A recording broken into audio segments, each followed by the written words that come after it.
Friends, మనము right side చేసినాము. ఆ వీడియో మీరు చూసారనుకుంటాను. చూడకపోతే నా ఛానల్లోకి పోయి చూడండి. నెక్స్ట్ లెఫ్ట్ సైడ్ ఇది ఇక్కడ అనేది వస్తుందన్నమాట. దీన్ని మనము హీలింగ్ చేసుకోవాలి. ఎప్పుడైనా ఎక్కడైనా కూర్చొని దీన్ని ఇలా చేపెట్టుకొని హీలింగ్ చేసుకోవాలా. సో మనకి ఏమన్నా కన్ను సమస్యలు ఉంటే నిదానంగా తగ్గిపోతాయి. ఇది ఒకరోజు 2 రోజులతో రాదు. చాలా రోజులు, 21 రోజులు, 41 రోజులు చేస్తూ ఉండాలి.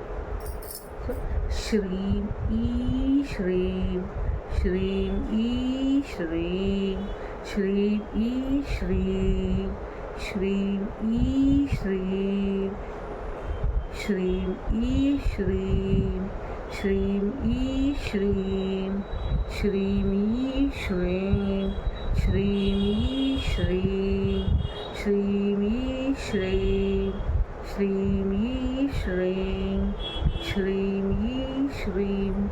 ఇలా మనము హీలింగ్ చేసుకోవాలి. దీన్ని హీలింగ్ చేసుకుంటూ మన కళ్ళ యొక్క సైట్ని కానీ అక్కడ ఏదైనా ప్రాబ్లం ఉంటే నిదానంగా వెళ్తుంది. ఇది మెడిసిన్తో పాటు చేసుకుంటూ పోవాలి. మీరే కొన్ని రోజులైన తర్వాత రిజల్ట్స్ చూస్తారు. Thank you friends.